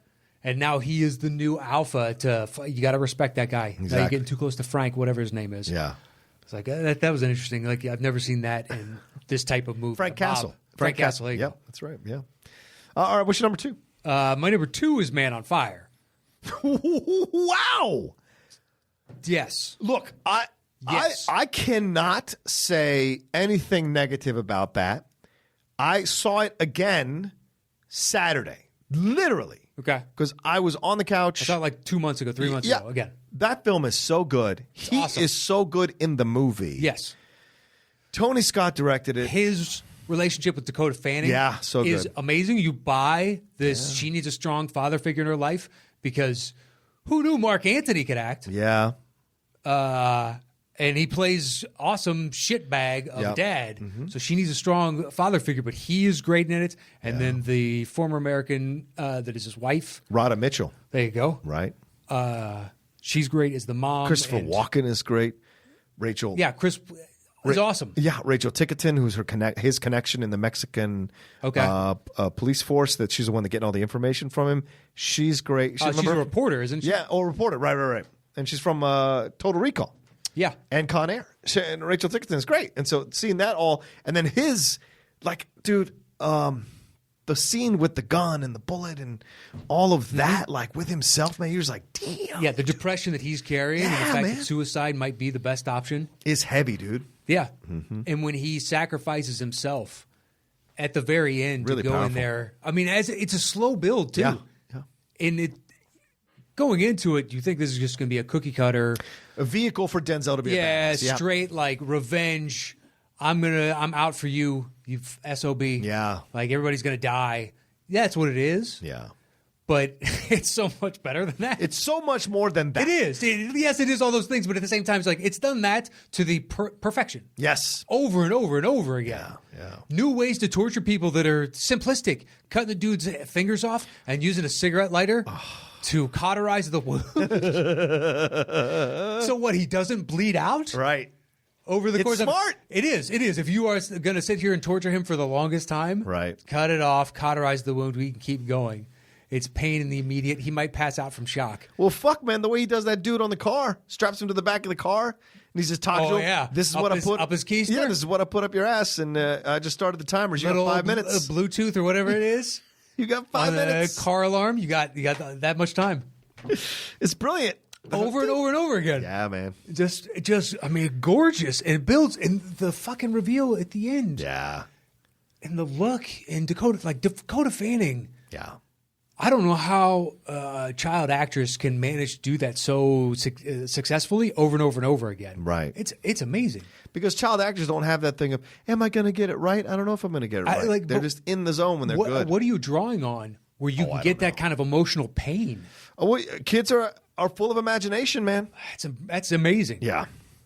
And it's just conversation, I guess, between director and actress, and then probably the mom on set or the dad on set, and the acting coach probably on set. Like, hey, this is what we're going for. This is the moment for. This is the motivation. Blah blah blah. And kids get it, man. That's why when a kid is good, people love it because there's such a purity to what they can do. Whereas actors have to get back to that place. Adult actors have to get back to that place where they eliminate judgment and they can just trust that they're doing what the director wants them to do. And so yeah, she's great in it. The looks and everything like that. Just amazing. Yeah, absolutely. That was your number 2? Yeah. So then my number 2 is Training Day. We punted from earlier. Yeah. Oh, man, that film. Still good, still powerful, still works. And whenever I catch it, even though I tell myself, don't stop. Like, don't stop. I will stop and just watch half an hour, 45 minutes. Him and Ethan Hawke. I haven't seen it in years. Oh, really? Yeah. Fuck, dude, he won the Oscar for this. It's great. It's my number, 5? Yeah. I'm not saying it's. It just doesn't resonate for you. Like you want to come back to watch it. I'm happy he won the Oscar for that. It's an Oscar-worthy performance. He should have already won it. Right. For our number 1. For our both numbers. Fair enough. Should have already had it. So when they get to, it's like one of those of, look, we've been idiots for a long time. Right. A long time. Yeah. You've deserved this so many times over, and it's happened to other actors too. Yeah, true. Paul Newman. Yeah. Or Pacino, I was about to say. Yeah. Sometimes you get it for unexpected things because, the voting populace was idiotic. It kind of works that way. Yeah. It's like a coach of the year in the NBA. It's whatever the flavor of the year is. Usually whoever had the best record out of nowhere, they get it, even though, dude, this guy for 3 straight years has put up 65 wins. Yeah. That's pretty impressive to do that over the long haul. That's a good point. Yeah. That, you get swept up on it. It happens every year. To me, you're not coaching it until you finish out the year. That's how I judge it. You know what? Well, you play through into the playoffs. It's the coach of the regular season.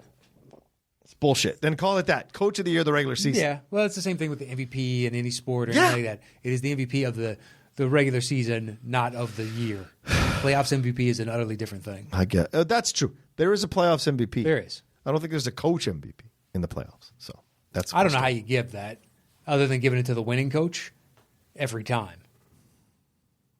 Maybe. Unless the losing coach, like they were so undermanned and they still got. Brad Stevens could have conceivably won that if he had taken that Celtics team to the finals. Well, it's because LeBron wasn't eligible for the award.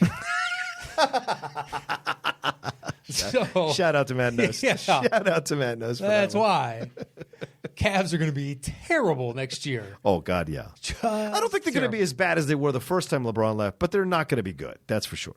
I don't know. Because I think Kevin Love is going to be putting up 35 points, 20 rebounds, doing his thing on a crappy team, which is what he's built to do. Yeah, but if they get a high enough offer, I don't see why they don't ship him. I would too. Absolutely. Hold on to him, let him reestablish value, and then trade him at the trade deadline once he's gone up a little bit. Yeah, that's not a bad idea. Corver's gone. Anybody that's got value is more than likely gone. He should go to the Knicks. So for me, this film is just like what he does throughout the whole film, and the fact that he's a villain. He's a villain throughout the whole movie. And that's the kind of Denzel doesn't usually play like villains that don't have charm and don't want you to this cheer is for just them. a psycho. He is, and it's unsettling and it's scary because you, for the first time ever in any movie that I can recall, Denzel is a villain and he's turning the villain thing on the protagonist. And there is no like, oh, he's kind of cool. Like there's only the first few minutes with him and Ethan, and then he just walks him into hell all the way through that day.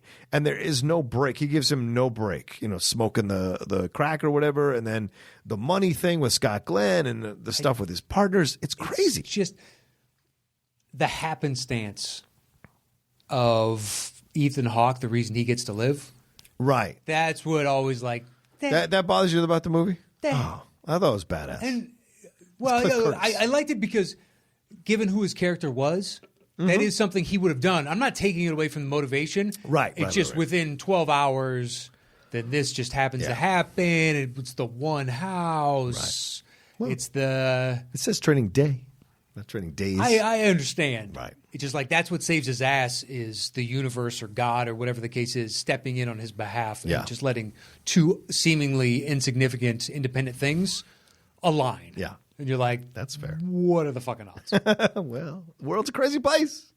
That's a scary scene too, man. Jesus Christ. Oh, yeah. Shout out to Cliff Curtis. Look, he should be dead. Yeah. And Cliff Curtis, not a Latino in any way, shape, or form. He's from New Zealand. It's fucking Maori. And he's played everything. Yeah, he really has. Like Collateral Damage plays that Colombian drug. Yeah, he'll play you a South African out of nowhere for no reason. You're like, I don't remember. Yeah. Okay, sure, I'll buy this. Like he's just done it so many times now. He's one of those homogenous individuals. Yep. You could have told me he was from anywhere, and I would have believed it. Fear the Walking Dead. He's a Latino dad. So yeah, he's great in it. Anyway, all right. So that was our number 2. So our number 1, as is standard for Denzel Washington, is the Spike Lee epic Malcolm. I am Malcolm X. Yeah, man. What do you say? I mean, this one still resonates, dude. It's even grown in appreciation as it's gotten older as a film. And so much so that, Matt, we've talked about this. He should have won Best Actor for this. This film should have possibly been closer for a Best Picture win than other films from that year. And that film still is a powerful film. I keep waiting for a Criterion version of this film. That film was the best to educate me to why a minority, and I'm not saying minority I'm saying a minority in any argument, can get to the point where it's like, look, I can't turn the other cheek. Yeah. And I had always kind of understood the rationale, but then to see it unfold in front of you in hypocrisy this way, and certain rules apply one way, and then for you they don't apply the other. The mic went out. Oh, the mic went out? Yeah. So the chord, just do the chord. Just adjust it. Okay. Can you hear me? Yeah, no, I can. Go ahead. Okay. I didn't realize. Yeah. To see it crystallized and to see how someone could also evolve, having one worldview end up in an utterly different place as you grew up and found that life has more nuance than the polarity of black and white. With certain individuals and certain interactions, it's going to be black and white. You're going to, look, I am here to yell about this. Okay, I am here to yell back at you because I think you are wrong. Right. And there's nothing else that's going to bring us together in this moment. Yeah, that's true. It is. Sometimes people just like, I'm sorry, that is a black and white issue to me, but it's one of a handful. Like nobody has 7,000 black and whites.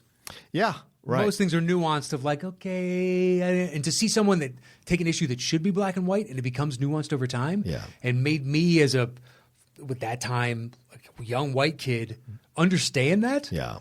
It's always resonated. It's taught me to think of others' perspectives and educated me as not a member of any other community outside of the one that I'm accustomed to and trying to see life, walk a mile in their shoes type of shit. Yeah. Well, and also it's full of these incredible moments. And it's still Denzel being a badass, but it's a badass with composure. I didn't land on Plymouth Rock. Yeah. Plymouth Rock landed on me. Yeah. I heard that line and I was like, that shit is true, actually. Yeah. That shit is true. Just in the theater going, I never thought of it like that. Well, and that's the exploration of him, right? Because you see at the beginning all this stuff that's going on. Then, of course, he does the narration or does the voiceover, talking about his dad and how his dad was killed on a rainy night and all that stuff that happened. And his mom went crazy and how he had to deal with that. And so he became a criminal. He was what, red? Yeah, something? red. He started out as utterly kind of carefree, understanding the world. The zoot suit, happily being in service to the white man, no problem at all. Don't care. Just you're content in this moment because you don't see the forest for the trees. Right. You don't see the bigger things that are happening. The bigger picture aspect of it. Why would you? No. How would you know? Yeah. Until someone was like, hey, tapped you on the shoulders, like, look at it like this. Right. And you're like, oh. Because eventually your self-destructive ways landed you in prison. And so how are you going to survive in prison? Someone's going to help you survive. If you can find a mentor, that's how you can survive in prison. And it's a black Muslim, which was becoming a big thing in the 40s, 50s, and 60s. So he caught it right when it was crescendoing. And you had Elijah Muhammad, the quote-unquote honorable Elijah Muhammad, and you had all the stuff that was going on there. I don't know. That movie doesn't paint him honorable at the end. That's what he was called, right? But yeah, you're right. And that's what's so great about the film, Matt, also is like you have these things are presented to you in the first part of the film. It's like, okay, Red's this person, he's escaped. He has a fight with Delroy Lindo. Was he right? Was he wrong? Who knows? He's with this white woman. He's doing his thing. Mm-hmm. Then he gets put in prison. When he gets in prison, he gets saved, right? When he said, I couldn't get on my knees, and then they said, and then I could do it. And then it all opened up. And his scene, Denzel's scenes, goddamn, it still breaks me up inside sometimes to get real emotional. Like when he walks into the Honorable Elijah Muhammad's office for the first time, so subservient, so overwhelmed, so in awe of this incredibly, in his mind, holy presence that he can do nothing but bow in deference in a way and start to cry because it's so overwhelming to him that there's that he could be saved from the life that he had before. Yeah. And then he becomes this very fervent believer and a conveyor of his words and all the speeches and handing out the pamphlets. And he's so charming and funny, so much so that people start to become jealous of him because he is so good at what he does. The evilness of this of envy creeps in to this supposedly holy situation. Right. Because, Elijah Muhammad sees that he's no longer the looming presence within his own movement. Mm-hmm. So he becomes jealous and it begins undermining, Malcolm. Mm-hmm. And to see that, to see him become disillusioned and realize that there are tenets of truth in what he's saying, but there's also other realities you have to take into account. Right. And when he's abusing his power to sleep with 16-year-old girls and have all these babies out of wedlock, that's the thing. And once again, it's this idea. It's progression. This idea of you can have idealistic perceptions of the world, but then something comes in to puncture that balloon, and who you become after the puncture happens makes the difference. Do you double down and say no matter what I read or hear or see, I'm going to believe this? Or you're going to go, damn, okay, maybe that person isn't as good as I thought they were, so I'm going to now go out on my own or have my own points of views about this situation, which is what he was doing. And then when they silenced him, then he progressed, went to Africa on his pilgrimage and went to Mecca rather, and saw black and white Muslims together, and that he changed. And that scene where he's doing the prayer in the mosque in the red carpet is such a powerful scene, Matt, because it's him changing again. And he could have been, dude, honestly, he could have been a senator or president of this country eventually because he was so intelligent, so smart. Don't know. President, no chance in hell. I don't know. No chance in hell. He's so charming, so smart. First off, how old was he by the time he was assassinated? 40-something, 44 maybe? Exactly. So you're talking about sometime in the 70s he would have been president, more than likely? Well, no. After all this calmed down. I think the 80s he would have had a shot. You don't think so? Up against Reagan? Reagan, who almost took all of the country in one election by electoral college. What did he lose, one or two states? Yeah, but if you're going against Dukakis and Mondale, that's like saying, hey, I beat the Cleveland Browns in a football game. Who gives a shit if you're the Patriots? That's a whole other ball game, man. I mean, I think if you'd had someone as charismatic as Malcolm and as smart as Malcolm, who knows what could have happened? Because he was such a firebrand early on, I don't know how you live that down. Good point. At a national level. Yeah, especially because he had said, kill the white people, blah, blah, blah. Representative, 100%. Sure. Senator, maybe. Yeah. Maybe. Depends on what state. Fair. He was 39 when he was killed. 39, man. Fuck. Yeah, so 65. You start thinking about that type of stuff. Technically, you're eligible at any point if you want to run for Congress. Yeah, true. Senator, president, President's 35. 76. Yeah, he had been 35, minimum 35 years old. Oh, I thought it was 45. It's 35? I thought it was 35. Oh, okay. Well, think about it. It's enough. Written in 1776. Oh, right. When people were dying at 40 and shit. Yeah. You get a fucking, pinprick. And it could be adios muchacho in 2 weeks. Put a leech on it. Put a leech on it. Vaccination, even though we're moronically fighting it now. Smallpox and chickenpox vaccinations were still a sketchy territory. Pasteurization hadn't been along, I don't believe, all that long. Oh, right. We're still trying to wrap our heads around germs. 35 was pretty old. There was that senator who actually signed the Declaration and had a paper cut from the Declaration of Independence. Is that true? No, I'm just making a joke. I would believe that. That's how believable that is. That's what I'm saying. Just oh, shit. That would have been that's a funny movie. But Ben Franklin is over in France having orgies. Right. His legs falling off from gangrene. He's still having sex to say all night and all night. Yeah. Penny saved is a penny earned, my friend. That's true. What an incredible form. And then you have that scene where he's with Peter Boyle, where he's commanding them in front of the or in front of the police station. He said, it's too much power for one man to have, and he does the thing with the hand, and it's just incredibly such great images that Spike does.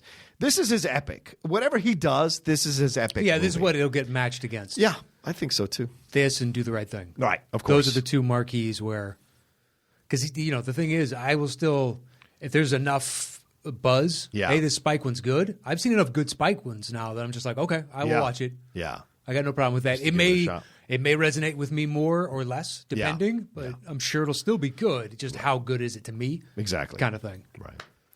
All right, well, that's our lists separately. Obviously, we got our number one. I think both Matt and I knew that was going to be our number one. So we're going to do the list now and see what we come up with at the end. You're on bongos this time. Okay, so you're writing? Yep. All right, perfect. So we know Malcolm's on one. Now, where's Training Day for you? 5. So Training Day makes it at number 2. Oh, okay. And that means then Man on Fire is number 3. Sure. I have American Gangster next, but you don't have that on your list, right? No. I've got that at 10. Oh, okay. He got Game at 3. That was my number 9. Well, that is better than 310. That's true. And we both have Hurricane. So Gangster's after that, right? And then Hurricane? Well, you have Hurricane where? 5. I've got Hurricane at 7. I got Glory at 4. Where do you have that? Glory, I have it 8. So 4-8 or 5-7. I think that's kind of 6 one way, half a dozen the other. Personally. Oh, I don't think so. I think... You think 4-8 rates higher? Yeah. Oh, wait, what? Did you just trick me again? No, you started saying, like you were going to say 4, and I was like, okay, 4-8, that's why... What number? What's 4-8? Glory. Or no, 4... you said 4-8, right? Right. Yeah, then it's 5-7. So 5-7 is... Hurricane. 4-8, it's kind of the same thing. Okay. One's... how do you not see this? It's brackets. 5-8 or 5-7, 4-8. 4 higher, so that would negate the 5. 7 is higher than 8, that would negate. So it's kind of... So I would assume hedge towards the 4. If it was on yours, I would be agreeing with you right now. Flip your fucking driver's license again. Goddamn. Yeah, look, it's in my bag. If you want it, look, that is now protocol. That's not fucking protocol. So if you would it was a protocol you used for one episode. I got suckered into it. You know, I took some change out of my pocket. We can flip a coin. I just think Hurricane is his movie, whereas in Glory, he's like a supporting character. I didn't know who he was, and now he's been a part of my life since Glory. Yeah, that's great for you. It's great for the world. No, I think we've proven out of the next 30 years, thank God, the producers went, San Oswald, this guy's got a gear that you haven't seen yet. All right, fine. I'll let it happen because he won an Oscar. That's fine. Whatever. All right, the Hurricane at 7. Yes. Already? We're at 7 already? Jesus. Yeah. All right. I have Remember the Titans at 4. Don't have it. Right. You have it at 4? Yeah. Do we have any other commonality? We have Inside Man. Yeah, I have it at 7. Okay, yeah, I've got that at 8, so let's put that there. All right. Do you want to put He Got Game on there? Yeah. Okay. All right, you have what at 4? Remember the Titans. All right, then you would get that at 9. Nice. And then I'll take Philly after that. Well, that's how the cookie is crumbling. That's just bullshit, but all right. You're getting Remember the Titans. What do you mean I'm getting? You're getting. I'm not getting. I'm writing this list, so earned it. That is the verbiage of use I earned when it. writing the list. Here we go. Oh, my God. I've been working on my rhythms. Oh, you really haven't. That's the best part. My percussive rhythms. Oh, there we go. Short and sweet. Don't tell me how to drum. The top 10 Denzel Washington movies, yeah. At number 10. Philadelphia. At number 9. Remember the Titans. You do the thumb thing. Ooh, at number 8. It's a little easier. Inside Man. At number 7. The Hurricane. At number 6. Glory. At number 5. American Gangster. At number 4. He Got Game. At number 3. Man on Fire.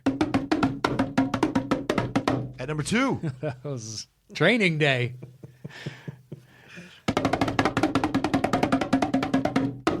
And the number 1 Denzel Washington movie is Malcolm X. I Am Malcolm X.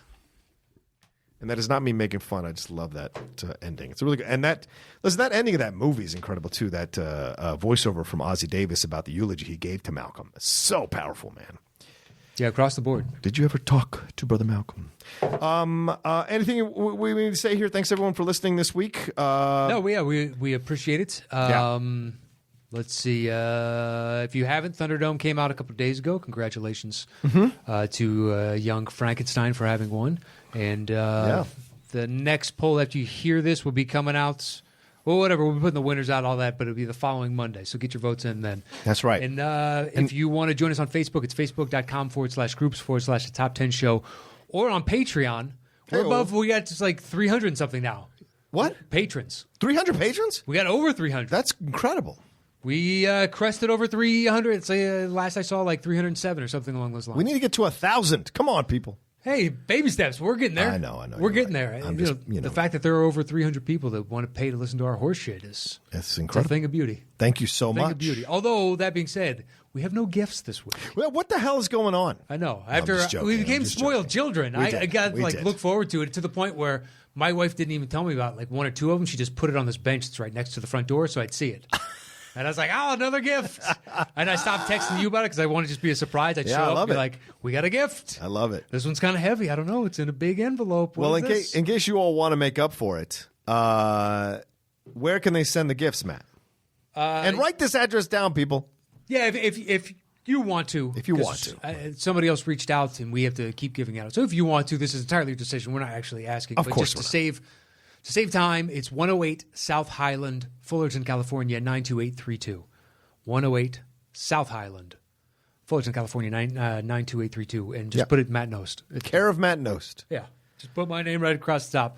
It will get to us thereafter. That is it for me. Follow me on Twitter or Instagram at Matt Knost, MATTKNOST. Yeah, you can follow me at The Rocha Says on Twitter and on Instagram. Did we give them already the Patreon address? www.patreon.com/the top10. Go there, see all the multiple tiers we have and the things you can be part of, and we give shout outs. You can be part of Thunderdome. You can pick a topic that we discuss, which is going to be next week's show. Shout out early to Wiley Todd. We're going to pick your topic for next week's show. We're going to do it, and so the gentleman that sent us a gift last week. Yes, a good gift last week. So that's that. That's it. And all the stuff I do on a Collider and the Outlaw Nation on Schmozno, and the Cinephiles on iTunes there. So, all right, thanks everyone. We will talk to you next week on the Top 10 Show.